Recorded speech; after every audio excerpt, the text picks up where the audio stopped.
Hi everyone, and you're very welcome to this morning's webinar. So sorry about that there now. Just before we start off today, I'm going to do a quick sound test. So at the right of your screen, you'll have a control panel. And if you can just type a yes if you can hear me into the questions box, that would be great. Okay, so there is a few yeses going through there. That's great. Okay, so if today's webinar is Contracts of Employment Made Easy. And this will be presented by Laura Murphy and Michelle Arkins, who are employment law experts here at Bright Contracts. Today's webinar is being recorded, and a link to the recording of the webinar will be sent to all attendees afterwards. We will also include a copy of the presentation slides for your future reference. If you have any questions, you can type them into the questions box on the control panel at the right of your screen. We will have a Q&A session at the end of the webinar, and we'll try to get through as many questions as possible.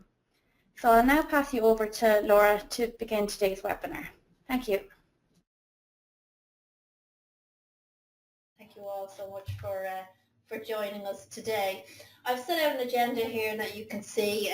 Firstly, I'm going to discuss some of the key points with regard to employment contracts. Then I'll pass you over to my colleague Michelle, who will show you a very simple solution to help you manage your contracts of employment in your workplace.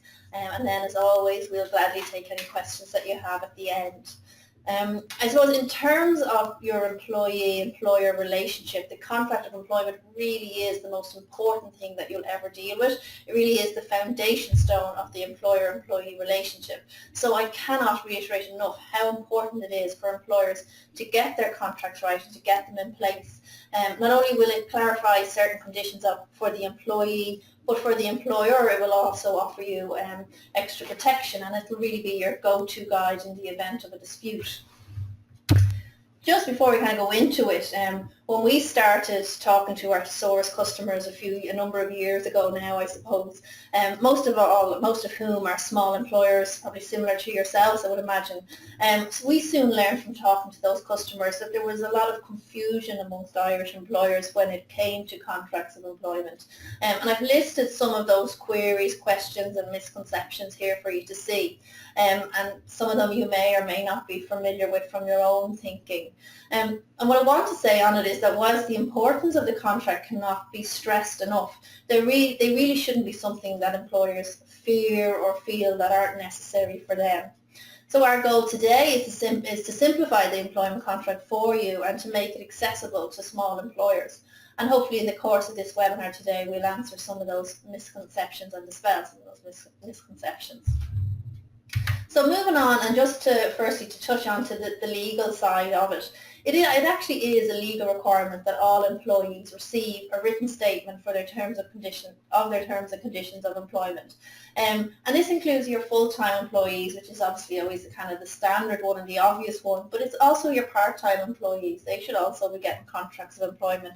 So whether it is that you have a student coming in on a Saturday for a few hours or coming in 6 to 9 before the shop closes, they really do need to have a contract in place as well. Also, your short-term workers or your fixed-term workers, perhaps people who are coming in for holiday cover to cover seasonal business, seasonal trends, whether it's a busy Christmas period, busy summer period, Easter holidays, whatever it is, those short-term, fixed-term workers, they're going to need a contract as well. And lastly, your casual workers, the people who you call in as and when you need them to cover busy periods, and they're probably, I don't want to say the most important one, but there can be so much confusion around that area, so it's important also to have contracts for those as well. So legislation states that the written statement must be given to the employee within 2 months of their start date. Now, I would always recommend that employers, that they give their contracts to their employee either before they actually start employment or on their first day. That really is best practice. And this helps to set the tone of the relationship. And it also, if there are any queries, it's good to get them cleared up and dealt with before the employee starts. And actually here where I say this 2 months, that's actually under review with the now government, and this might be changing, so it's just kind of one to watch as well. Also legislation states that the employee must be issued with a disciplinary procedure within 28 days of starting employment, and the disciplinary procedure will contain details of a dismissal procedure. So legislation does specify that this must be provided to the employee. And generally the disciplinary procedure would be given with the contract of employment, maybe perhaps as part of your staff handbook. So I would think that's another argument as to why you should really give your contracts out sooner than that 2-month suggested deadline by legislation. And finally, the final point on this, and we're talking about the legal requirement, your existing employees do also have a right to a contract of employment. So if you don't have a contract in place for existing staff, I would say to you that it's never too late to introduce your contracts. You really want to do it now before an issue arises. How you manage an employee issue will be so much easier and so much straightforward if you have documentation in place to support you and to be able to refer back to. And we see this time and time again on our helpline where employers put contracts on the long finger thinking that they'll never have an issue, and the next thing something happens and then they struggle to manage it because they don't have any contract or paperwork or policies in place. So really the advice is it doesn't matter how long an employee has been with you, really it's never too late to get that contract in place. And also your existing employees can come to you and request to have a contract and request you to give them a contract. And if you do receive such a request, you have a 2-month period again in which to respond to them. So just moving on then to actually the cost of non-compliance, because as we said, it's a legal obligation to give out these written terms. If as an employer you are found not to have written statements in place, you will be fined 4 weeks gross pay per employee. Now, I'm not a mathematician, but if I do some very basic calculations with that, if you have 10 employees earning an average of 500 per week, you could be facing fines of €20,000. And I really don't think that's a figure that many small employers would easily swallow, definitely not some of our customers that we're talking to. And there is this mindset among some employers that this will never happen to them, but the reality is that it can, and it does, and it has happened to small employers. And spot checks can be carried out on businesses. Now previously these were carried out by NERA, which you may or may not be familiar with. NERA now fall under the Workplace Relations Commission, the WRC, and inspections are carried out by the WRC, who actually now have increased powers than NERA did. And one of those increased powers is the ability to issue on-the-spot fines as well, which is an added reason why you need to get your house in order on some of these issues. So just for example, for yourselves, in 2014, NERA carried out almost 6,000 workplace inspections, both planned and unplanned. And the majority of them, actually, I was just looking at doing some reading there recently, majority of those inspections were done in retail, hospitality, food and drink area and hotels. So really that's I suppose, looking at the attendees today, that will cover a lot of you. So it's just to be in mind that the WRC they do and they have the ability to call in unannounced and just check if your documentation is in order. So just to move on then, avoiding costly disputes. Failure to have proper contracts in place not only leaves you open to these costly fines that we've just been talking about, but it also leaves you open to costly disputes, which can then escalate to tribunals, and then you're looking at legal fees, etc. So not having clearly documented terms of employment can really leave you open as an employer. And I just want to give you an example of this. An agreement between an employer and employee is usually made up of 2 types of terms: express terms, i.e. those that are written down in writing, and implied terms, which are unwritten and tend to have developed over time. Your implied terms can be formed as a result of custom and practice, and custom and practice is a practice that has developed over a period of time or by arrangement that really has never been specifically agreed upon between the employer and the employee, but it can be argued to have formed part of your terms of conditions of employment. But the issue with the custom and practice terms is that there can easily be disagreement because they've never been specifically agreed upon. An example of this would be a recent case involving a publishing company. And I've just kind of said, I've set out some of the details of that there. They're a publishing company, and in the downturn, they decided up until that point they had always issued bonuses to staff. And with the downturn, they weren't in that position to pay bonuses on that particular year, so they decided against paying bonuses. The employees actually took a case against the company claiming that bonuses had become custom and practice and that they were entitled to their bonuses. At the tribunal, the judge actually did find in favour of the employees, and yes, the bonus payment had had formed part of their terms of conditions and should be paid. So that's like a really obvious thing. If you had a small clause in your contract stating something very simple to say that bonuses might be paid but are totally at discretion of management, that simple clause would have protected that company in that situation and prevented that case happening.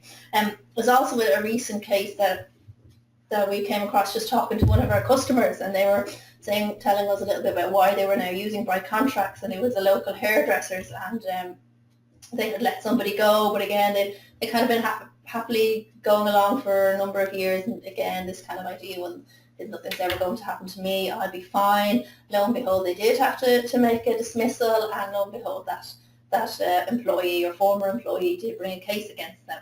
So they very diligently went and sought legal advice and paid for their legal fees, etc. They turned up at the tribunal, which incidentally was held in a local hotel. So you're not dragged down to the forecourts or anything like that. It's in a local hotel. The judge at that tribunal didn't even wait to hear the employer's defence. They said, where is your contracts, where are your documentation? They didn't have any to show, and he just ruled out the case immediately and slapped a 20,000 fine on the employer. So again, that 20,000 fine, that's a real case, and again, it's not something that I would imagine many small employers could swallow. But just moving on, we spoke a little bit earlier about your different types of employees and how different employees will need different types of will need a contract, and obviously there are different types of contracts that you will issue to the employee depending on their working arrangement. So I'll just touch on these very briefly. So you got your permanent or your indefinite contract. Sorry, excuse me.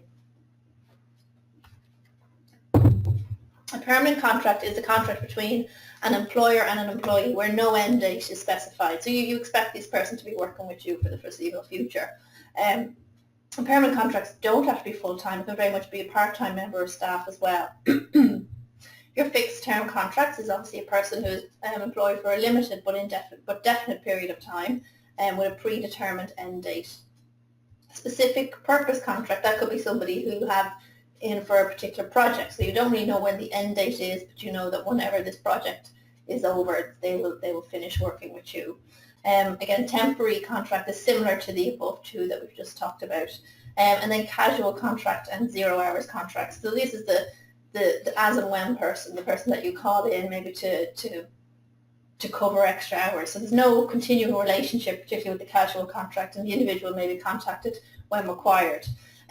These are kind of two interesting contracts types at the moment, the casual and the zero, because the minister Jed Nash, he had, back late last year, I suppose, he ordered a kind of some research into the use of these 0 hours contracts with the intention that there was going to be some changes brought in. So that went to consultation, and actually, so we're waiting changes. So the legality behind these casual contracts is kind of under review at the moment. I think it's interesting for a lot of small employers, because a lot of small employers that we talk to, they very much depend on these to give them that flexibility when somebody rings in sick, or again for busy periods, if there's a particular promotion going on in a bar or whatever it is. These casual contracts and 0 hour contracts can really help employers in that regard. So I think it's interesting, but obviously now with our upcoming election, that's all kind of up in the air, but it's very much a wait and see moment for this area at the moment.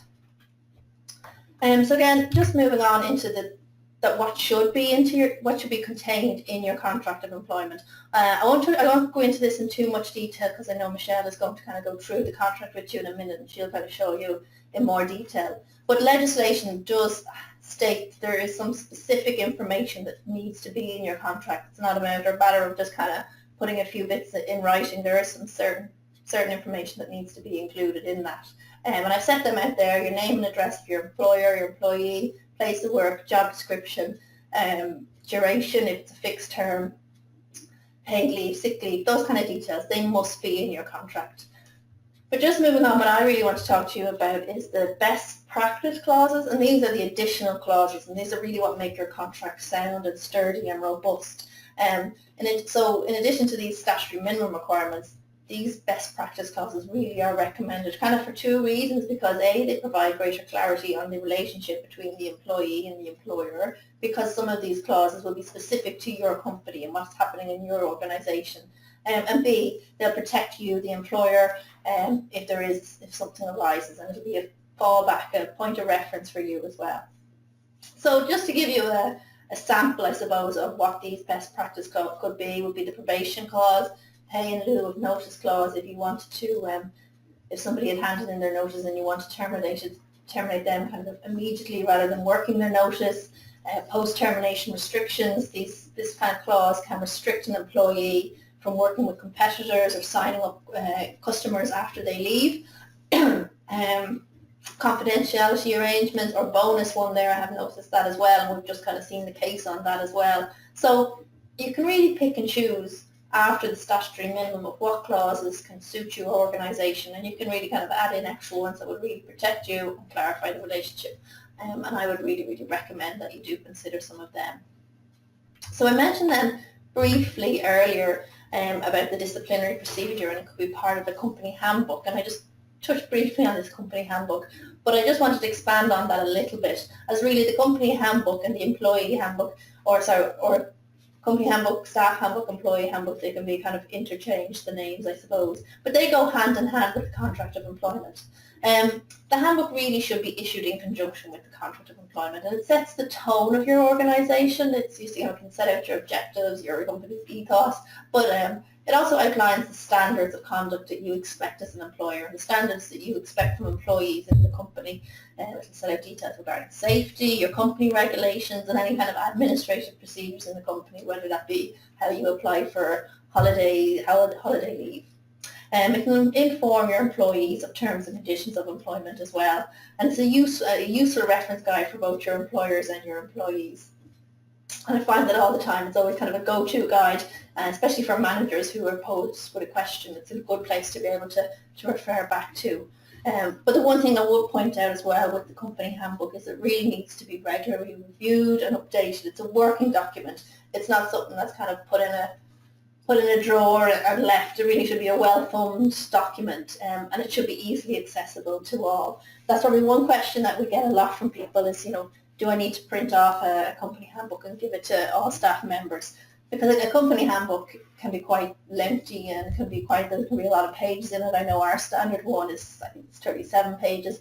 So we would say no, you can certainly leave it online or leave it in a drive somewhere if you have a local drive that everybody uses, or you can print off a few copies of your handbook and leave it somewhere that everybody can access. I suppose for a lot of kind of smaller operations, if there's a canteen or some sort of a facility where people are having their teas or their coffees at their lunch break, and then it's an ideal place then to leave the company handbook there so people can access it there should they need it. So I've touched very briefly on the company handbook there, but I'm going to pass you over now to my colleague Michelle, who's going to kind of talk you through Bright Contracts and how Bright Contracts can kind of offer that solution to you in terms of creating and managing your contracts of employment and your staff handbook. That's great. Thanks very much, Laura. Now I'll just bring you into our software. Initially what we're going to show you today is our software program, Bright Contracts. And what Bright Contracts literally is made up of kind of four main tabs that you'll see up the very top of your screen. The first tab is your summary screen, which will give us a great overview at any stage of what's going on in the company. As you can see here, we have 16 employees in total. We have three of our employees here without a handbook. There's a couple of more that have that we know we need to get around to giving them a contract, or perhaps we've given the contract already and we need to ensure that it was signed and sent back into us and put on file. And then we have a couple of employees here that have an out-of-date handbook. Now, what I mean when we're actually looking at the software for the purpose of this is not to panic. If they have an out-of-date handbook, that could literally just mean that slight amendments was perhaps made to a policy. So, for example, just like a recently updated section that we did yesterday was on the email, internet and telecommunications use. And again, it was just a slight edit that we did, which again, to the normal run-of-the-mill or to the employees, it won't impact on them at all. But the fact that we can just send that out, and if you click on it, like we would have amended this section here, and all you would literally do is go up, you can go to print a section and then export it as a PDF to your employees. So it's just a handy little overview that way of how to kind of work around it. So all of this is contained within the summary screen, so it just gives you a bit of a donut chart as well of what's happening. Our second screen is our employer screen. Here we can at any stage go in and put in our company logo. So if you have that on your desktop, you just pop it in here. We have our registered employer name, and then obviously our trade name, and then the address. And obviously the address is very important in a contract of employment, especially in a situation where the main address of the employer, they could have different, let's say, shops or something around the country, but just that you need the main registered address. So we have that there. And then we move off into our handbook. And I'll just quickly go through the handbook for the minute, just to give you a bit of a brief overview. I won't spend too long because it's quite lengthy. It's about nearly 40 pages. But literally just to let you know that this sits inside the software. So if you do nothing to amend or change or edit anything in it, we have made sure that all of our policies comply with the Labour Court recommendations, and it just follows all the different codes of practices. And in fact, if anything, it's brilliant as a great reference guide for managers or, you know, for employers in-house. So if you're anyway unsure of the different employment acts and what the onus is and or the obligation on the employer, just have a quick look at any of your policies. So for argument's sake, what Laura spoke about earlier on, one of your main policies we know was a disciplinary and grievance procedure, which she stated had to be given within 28 days of your employee starting. This would cover the main disciplinary. So we have a look at the purpose, scope, the types of policies, what we could construe as misconduct or gross misconduct, the types of procedures, like the informal counselling side of it. So we'll deal with it in-house, you know, and hopefully it won't escalate any further and we can kind of put it to bed. If not, we go down the formal route and we'll talk you through literally the investigation process, and if that has to run in tandem with the disciplinary, we'll advise you all on that, and the types of disciplinary process and the stages as well that you're meant to follow. So as I say, it sits all within the software, and then we move down into our grievance. This would be where an employee in the workplace may have a grievance with a practice, or it could be with another employee or even indeed a customer, and that there is a policy in place and a process that they follow to raise that grievance with the employer to give the employer an opportunity to address it. And that's extremely important, because in a lot of cases with employees where they've gone to court claiming constructive dismissal, where they felt that there was something going on in the workplace, that it wasn't dealt with correctly, and they had no, you know, there's nothing else they could have done but leave employment. The first question that's normally asked, and will be asked by an adjudicator, was, well, was there an in-house grievance procedure? Was there somebody you could have spoken to and given an opportunity to see could they address and fix it and sort it out for you? Like if they come along and it's literally, well, no, we do have a procedure, but I didn't follow it. I left. That really weakens, if not throws out their case. So it's just a very good procedure to have in as well. It moves off into bullying harassment. So again, I won't go into too in-depth into it, but it goes through all the different sections of it as well, and the bullying, lack of respect, the types of procedures again, the informal, formal investigation and the outcome. We move off into health and safety policies.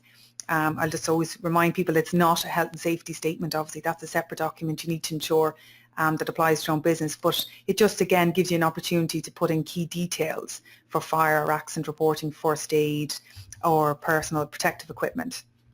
We go down into our quality policy and we go into all the different areas and obviously make sure that nobody is discriminated on the 9 grounds, and again gives you a little bit of an overview of what to be mindful and to what to look out for as a manager or an employer in the workplace. We have a full whistleblowing policy, performance management, induction training policy and information and consultation. Now, even though we touch on all of these different areas within the handbook, we do have additional documentation that we keep in the software as well, so you can refer and use kind of different template letters, you know, like we have a full induction training checklist, certain things like that that you can use in tandem to what already exists here. And then we move off into another section which is terms and conditions, and here it's a great little area to be able to keep your contract nice and tidy and small, because obviously that's the contractual agreement that you have with your employee, and then you elaborate further in your handbook. And the nice thing about this is obviously in the handbook section and every section that you do have, you're able to go in and edit. So if there's anything that maybe doesn't apply in your circumstance, there's no problem. Like for argument, if you go, let's say alcohol and drugs, maybe that could apply to a lot. Maybe monitoring of the internet and email use. If there's, you know, nobody uses computers or anything like that, you can just go up and delete the section and just press yes, and it's saved then again up the top here in your optional sections. So you can just go along your entire handbook, take out what you want, and you can also add in a new section. So if you've got a practice or a policy in place at the moment that you don't see in our handbook, you can just go ahead, put it in under any of the main headings you see here, and just insert your new policy. You can also send it in to us in Bright Contracts. We'll have a look at it, make sure that everything is right, and we can send it back to you and then just pop it into the handbook. And then we go through all the different leaves and benefits. Again, great referral guide for employers or managers, that you can just make sure that you're looking after your employees and you're giving them what they're legally entitled to give. And a lot of the cases, it's just where an employee can come up and ask the question and you might not have the answer. It's just a simple thing of like, leave that with me, I'll come back to you on it. Go in, have a look, have a bit of a reference as to what's in the handbook here, and you can always be assured that any of the information that is contained within the company handbook from Bright Contracts is fully up to date. So that's a nice little thing as well. And then we have the little section for our pension policy and plans. As we all may know, that if we don't have a company pension scheme, and again, you're not obliged to have one, but if you don't, you must have a PRSA scheme, which is the Personal Retirement Savings Account. And you must have the documentation in the workplace that's easily accessible to your employees, and that if they wish to join, that's no problem. You make the deductions from their payroll. And that's simply, if you don't have one, you have the other. So we have a little section there. So again, I know I kind of briefly went over just what's contained, but there's quite a bit inside it. And at all stages, as we said, because it's customizable, you can add sections, you can reorder, print just one section, you can delete sections, then you can mess around with cover page styles and fonts, headers and footers. And then we have your signature page. And this would be where you would hand out your handbook, and the great thing about software is we can just export it here as a PDF. We don't have to be printing 40 or 50 handbooks. And then when you're kind of happy and confident that you've given them enough time to read the handbook, you can either bring them all back in, and you can just use one single signature page for multiple employees, and they're literally just telling you that they acknowledge that they've read and received and understand the contents of your company handbook, and they sign off, and you just keep that on file in-house. Or you can do it separately, depending if you want to maybe carry something like this out in blocks of employees. And then we move off into the main area here that Laura was chatting to you about earlier on, and this is our contract of employment. So really what Laura had spoken to you about is that even though the law doesn't stipulate you give a contract per se, because as we all know, the contract exists the minute the job offer goes out and the acceptance comes in. So that's fine. I was offered a job, I've joined, I'm happy to be paid X amount and to do such and such role. There is this contract in law. But what you have to give and what you're obliged to give, as Laura stated, is the written statement. And the written statement is normally made up of around 16 main key areas that you must give in writing to your employee. And the other side of it as well, that Laura touched on as well, that even though you can give the 16 key areas, it's very important to bring in additional policies and clauses into the contract to ensure that you have further protection as an employer. So we'll just take a quick look at how easy one can be done up. So we'll have a look at, we've Michael Connolly here.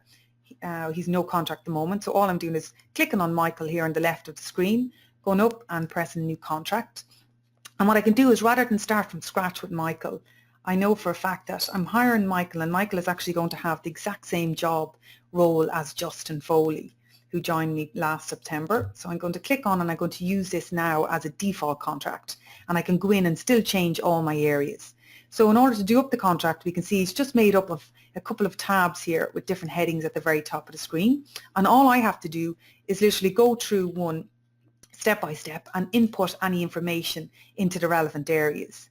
And what we've also done to kind of make things 10 times easier for you is at any stage throughout the process where you're looking to enter in information, there's little snippets of information that give you the reason why A, this is in the contract, and B, kind of what's important about it. So you can use that as a bit of a reference guide throughout.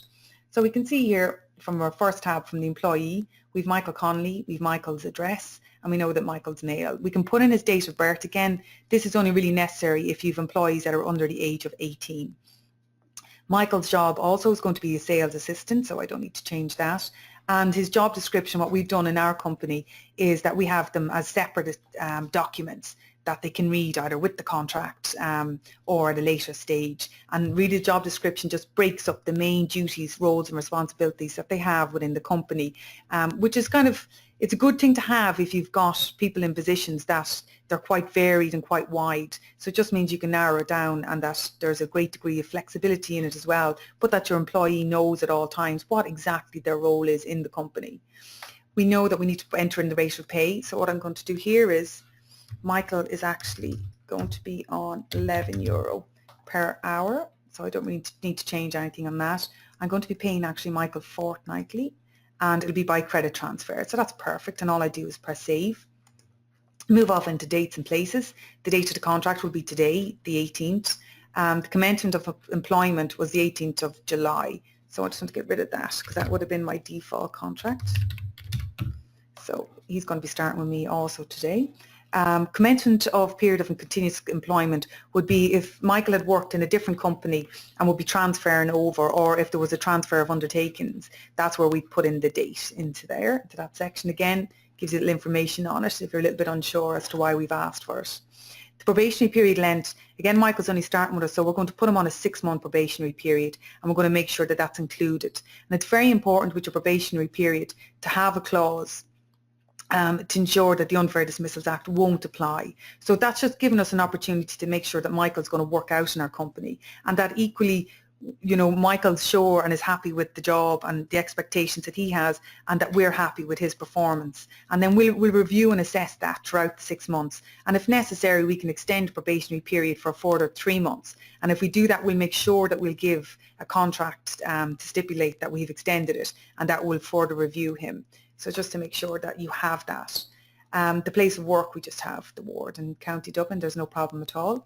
And that's obviously where our office is based. However, we do have other offices, and that Michael will be required to work elsewhere. So for that reason that we've ticked the box here, that if we expect him to work elsewhere, and that can be, I know there's a couple of questions that come in even earlier on, what happens when you have your employees working in different areas, or that, you know, depending on maybe the construction industry, you know, it depends where you go. You have different jobs, different weeks, different months. That's no problem. We have a clause in there that'll literally state that they'd be required to work in different areas.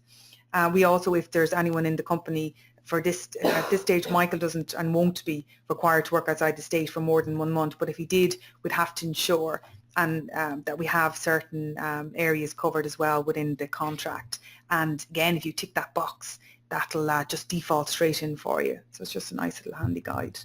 Yeah, save the changes and move on again. The contract type and hours, Laura spoke about this earlier on. There seems to be always a lot of confusion. We get a lot of calls all the time between indefinite duration and where did that kind of kick in, and what's the difference between that and a fixed term. Don't get too bogged down with the types of the contract or kind of look into it kind of too much. The majority of people are normally on a permanent contract. So that is, we do hope that you're going to stay with us for a long time, unless there's a breaching contract or you leave and decide to terminate, or we terminate maybe due to misconduct or for disciplinary reasons. So other than that, it should be made permanent. You can give out a fixed term contract, but there needs to be objective justifiable grounds for it being a fixed term. And we know that there's, again, stipulations and that we need to look after and make sure that we follow and adhere to when we give out fixed terms, because it can't go over 4 years. And again, we've all that information in the software, so you can have a good look at it. Or we could have specific purpose contracts where we're bringing somebody in-house literally for one particular role. And when that role and job is completed, it could be somebody in marketing where you might want to say, look, I want you to ensure that I have 100 new customers within the next, 3 to 6 months. And once you reach that target for me, that's it. The contract will be finished at that stage. Or there could be a job, and you know that the duration of the job itself for a building contract will last 6 months, that you'll be hiring people literally for that 6 months contract. So their specific purpose. Or indeed, we might bring somebody in that will be covering somebody that's on long-term sick leave or on maternity leave. And again, we'll do the same. We'll have an actual date when the contract will expire, and we'll deal with it then at that stage. And it's very important as well with fixed term contracts that you talk to the person and the employee within the month of it expiring. And the handy little thing with Bright Contracts is it flags that employee or any employees that are on fixed term contracts. So it just gives you the heads up on it. Yeah, so that's perfect. We're going to put him on a permanent contract. Hopefully he'll stay with us. And he's going to be working, in this case, normal hours, because our normal hours are 9 to 5:30, so I don't need to change anything. But if I did want to and I wanted to work, I can go off into shift work and I can outline then the main details of the shift work and what he's required to do, or if it's casual hours. And what we also have for your casual hours, again within the software, is the full kind of writing that we can just literally copy and paste into that box for you also. You just click on that button. If you just go in there, you'll be able to find all your information. And then we also have an area for any collective agreements that you might have in the company. And again, just tells you literally all about it and what you need to do. So that's perfect. We've nothing there, so we can save off. I'm sorry, casual hours. I'm leaving him on normal hours. There he is. He's working 9 to 5. He's Monday. Actually, Michael is going to be Tuesday to Saturday. And I can enter into the text box here any exceptions to the normal hours. So if I want, he may be required to work Sundays. He might be required to work maybe 2 late evenings in a month or anything like that. We can just enter it in the text box there. We'll save off. And then we go into overtime, holidays, and other pay. And here we have overtime. We actually pay for our overtime. And any and all hours worked will be paid at time plus 1/3. Now again, it's up to yourself what you want to do, whether you want to give them time in lieu or whether you just pay them regular time. It's entirely up to yourself what you want to enter into the overtime. I know there's certain companies that don't pay overtime or you have to do so many hours, so it's entirely up to whatever rules and policies you have in-house. We move down then into annual leave. So because it's a permanent contract and he's on full-time hours, I know that it's going to be 20 days annual leave because he'll work over the 1,365 hours. But in the case of, let's say we've somebody who's part-time, you just default the annual leave days back to 0.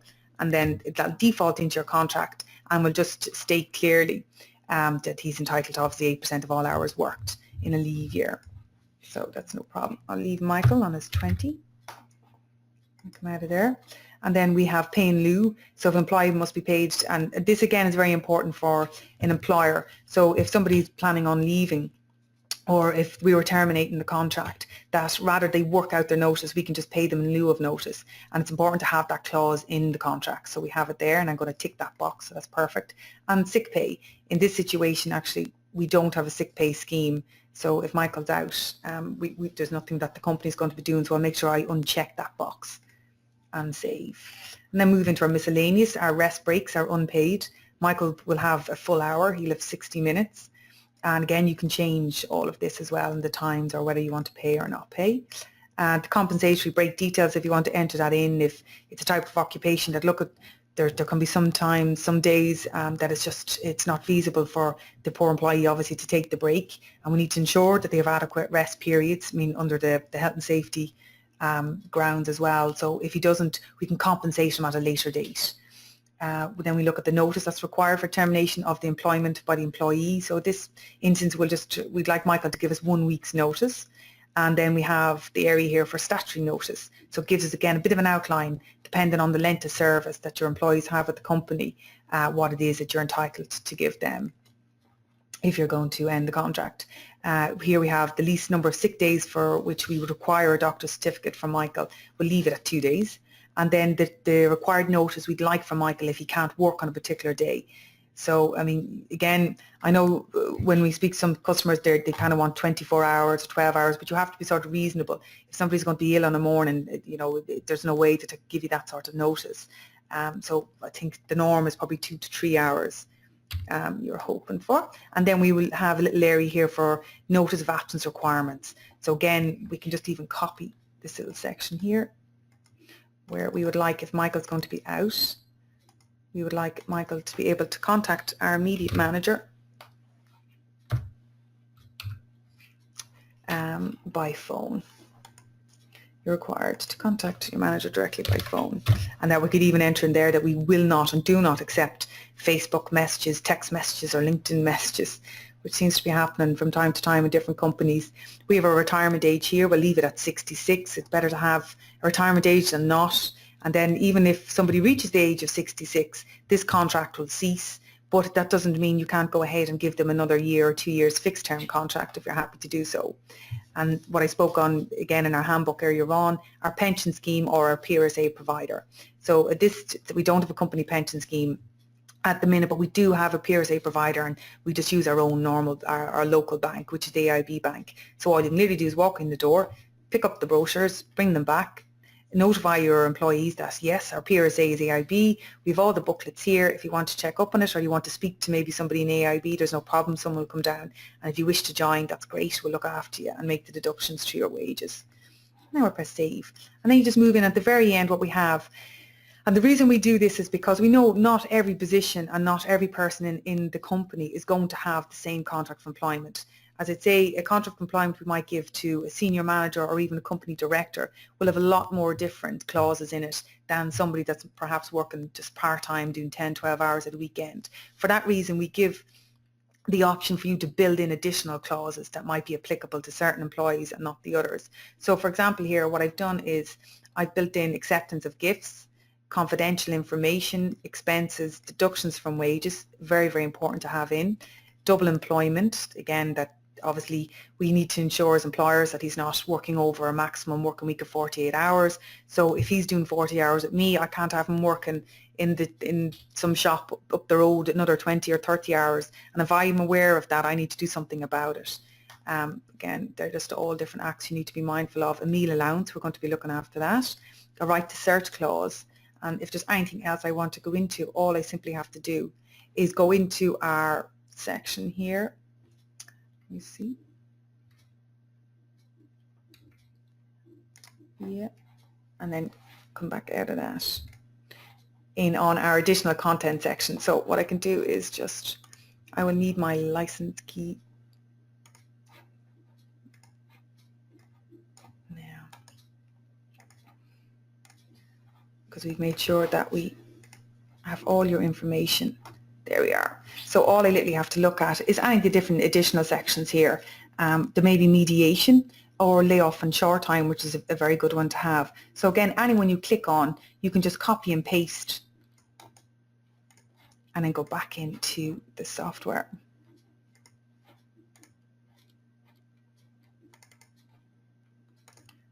Lovely. Sorry there. Yeah. Going off on that normally doesn't take that long. Sorry, that was my fault for closing out. Apologies on that one. So sorry, so if I go back in then to my contract, I'm able to just have a look at Michael. And I'm able to add in a new one into this. So it's really, really easy from that point of view. And then just kind of copy and pasting them out then. Perfect. And I can just write in whatever I want and I just save them in. And literally what it does is at any instance you can just go back up and preview. And you can do this throughout the entire time of your contract and you can have a good look at it.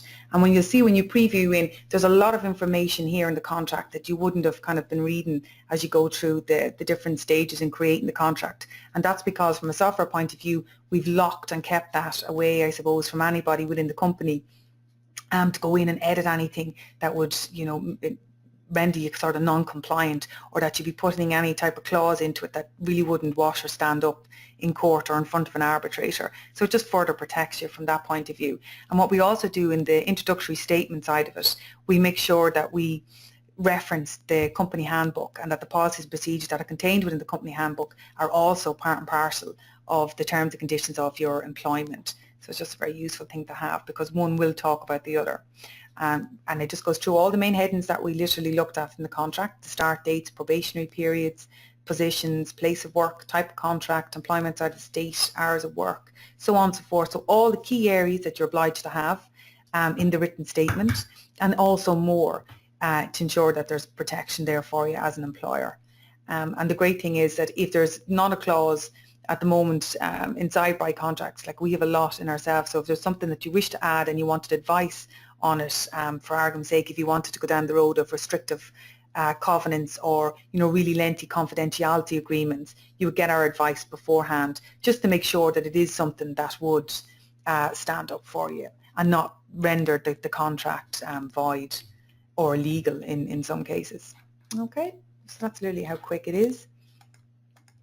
And that brings us back to just an area even as well that you can just go in, you can change and look after and store everything and you're able to lock down your contract. That's very important because some of the grievances that we've had with certain employers is that changes and amendments have been made to contracts of employment by their own staff members that would have been in quite senior positions.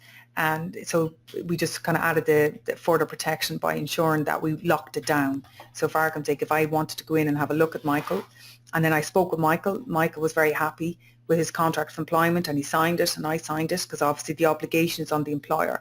I just click the button there as Mark has signed, and then that will mean that Michael's, yeah, you see, he's turned light grey now, which means I can't go in and edit anything in Michael's contract. Okay, so I hope that will give you a very good overview of how fast and how quick an employment contract. I know I was a little bit longer doing it, but it was just to kind of run through all the different areas.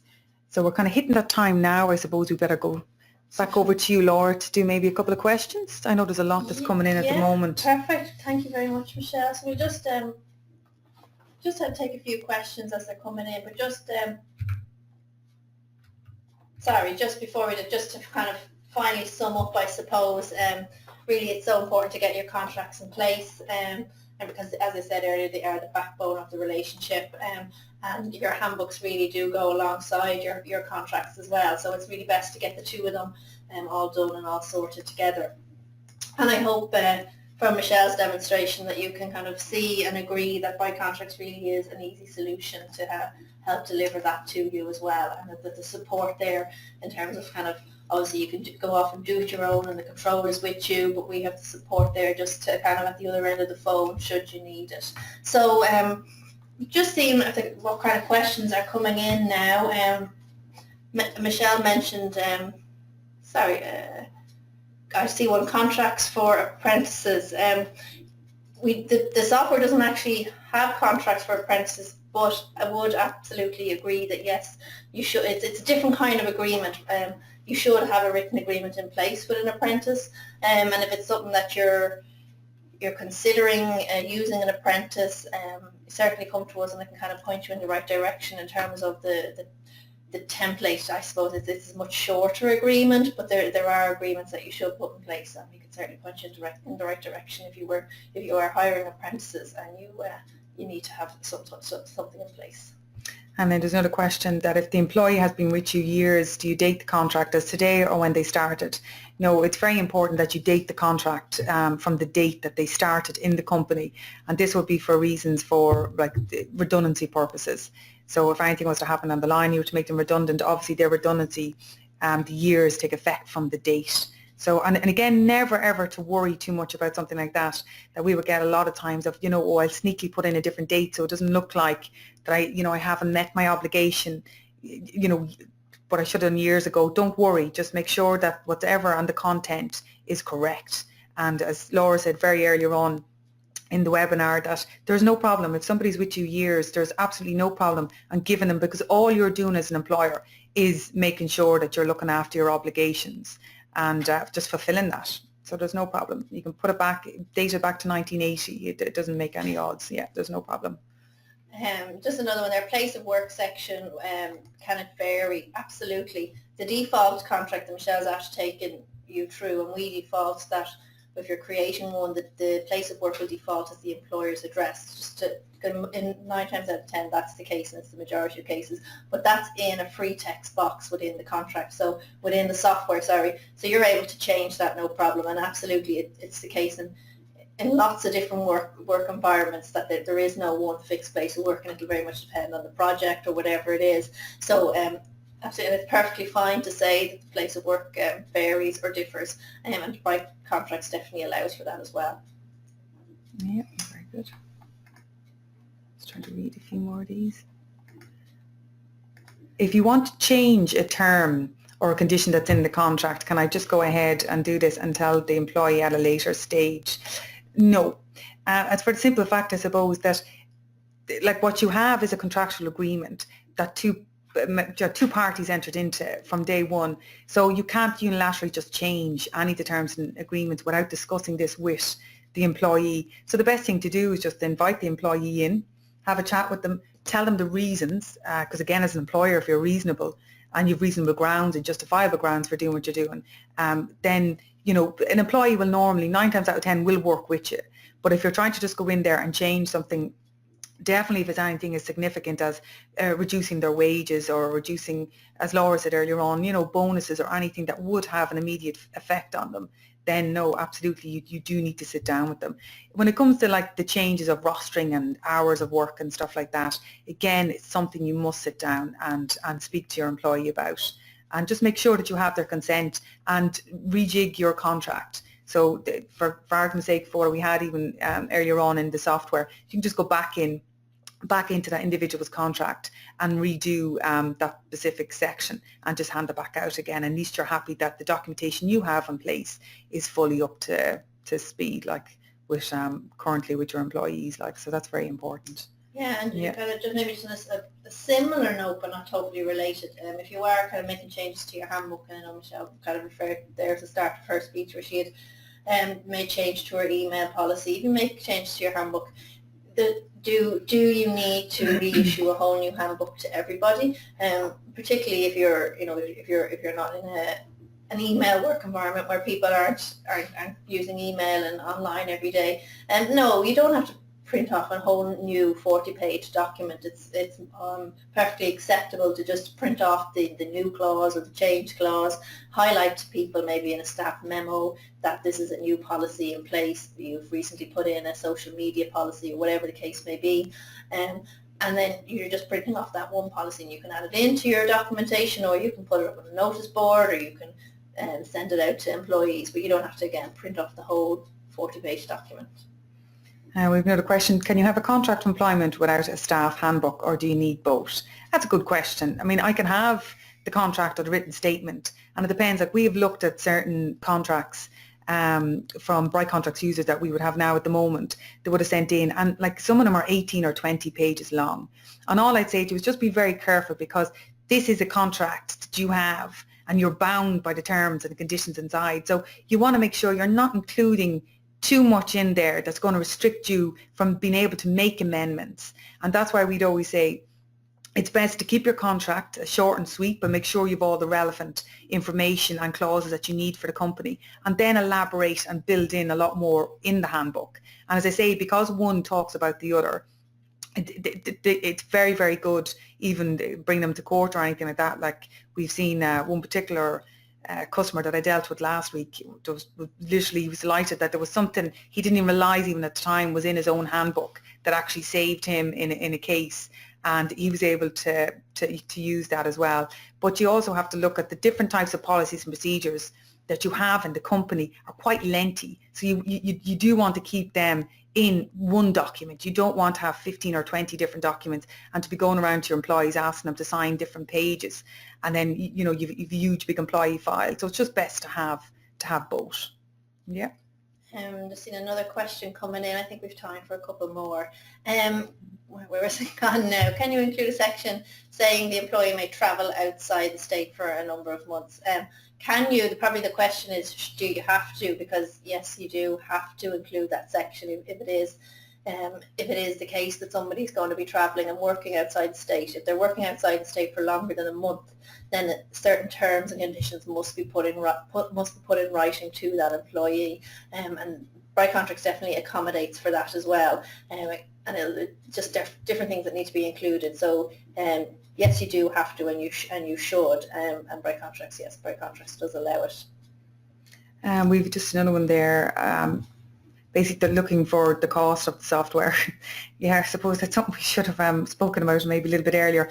The cost of Bright Contracts, as you say, like it does up all your contracts of employment, and it look after your company handbook, and it sits inside, is €399. Now, we are happy to offer a discount to all of our webinar attendees, so there's no problem at all. Like, we're very happy to give a 25% discount to everyone that has joined in if they wish to purchase within the next 30 days, and we'll make sure that we send an email out to everybody letting you avail of that deal. But it's also be very mindful of, not only will you have the software, which will have everything and keep a full database and a great kind of a referral guide, you'll also have our full support. We give full HR support to all of our users, which means if you're kind of worried or you've any grievances, or you're going through anything at the moment, maybe managing long-term sickness or one of the employees, or you're going through a grievance or disciplinary or bullying harassment, you can contact us and we'll give you best practice and assistance throughout the process. We'll also be able to issue you with template letters and any type of documentation that you're also going to need. And then we're there on hand if something did ever escalate. that we can refer you on then to one of our main sort of legal experts as well, that they can kind of come in and in-house and assist you fully. So you do get a lot, and then obviously your updates. So rather than with, I know there might be different packages or providers you can go to, a lot of times might be twice a year that they'll update the information that you have. But the great thing, I suppose, about Bright Contracts, the fact that it is totally unique, like to Ireland, is that we give it in real time. So the minute the update happens, the content has changed, it goes straight into the software. You just click a button, out goes all your old information, in with your new, and you're ready to go. Okay. Sorry, Laura, I know I'm just nervous of time. Yeah, we're getting close to kind of cutting off time, but just to further to Michelle's answer there, is when you saw Michelle going into our support material online, that's just a whole kind of huge resource there of template documents, letters, guidance notes, and actually one of the key guidance notes that I think is in that section, and that it would get a lot of queries from employees, but it's support on actually rolling out your contracts of employment and your handbook, because that's where, obviously the software, is great and it will create your contract, but we do get a lot of queries from employers then, well, fantastic, I've got my contract, but how actually now do I go about rolling out that to employees, because I fear I'm going to get a little bit of resistance, particularly because so-and-so has been here for such a long time, or whatever the queries or fears that employers have. So we've got a huge kind of a resource there in terms of a video support and a kind of a step-by-step guide in terms of actually how to roll out that contract and handbook as well, because that can be a tricky part as well. And absolutely, and on that note, just what Laura said, we also provide full assistance in setting everything up. So if, like, I know, look, we have a lot of questions that come in every time we do a webinar, and indeed on through the support lines, but we'll be able to kind of walk you through your contracts and your company handbook and answer any of the concerns that are individual to your own company, like if you ever use Bright Contracts. So it's just to make sure that that assistance is there for, especially for small employers, which again Bright Contracts was kind of developed for. It's just to make sure that you can have that peace of mind by knowing that there is somebody and there's kind of experts there that are on hand to assist you whenever you need it. Perfect. Well, I think that's kind of all we have time for right now. There's a few questions that we probably didn't get to, but we will definitely be in contact with everybody, and any questions that we didn't answer we'll come back to you on. Thank you all so much for tuning in today. I hope you found it interesting and useful and informative. When you log out today, I think you'll be presented with a short questionnaire. I'd be really grateful, and we'd be really appreciative if you could complete that. It just gives us some feedback and helps us kind of develop further webinars as well, obviously all for your benefit as well. So again, thank you very much for tuning in. Hope you found it useful, and we'll hope to talk to you all soon. Brilliant. Thank you. Take care.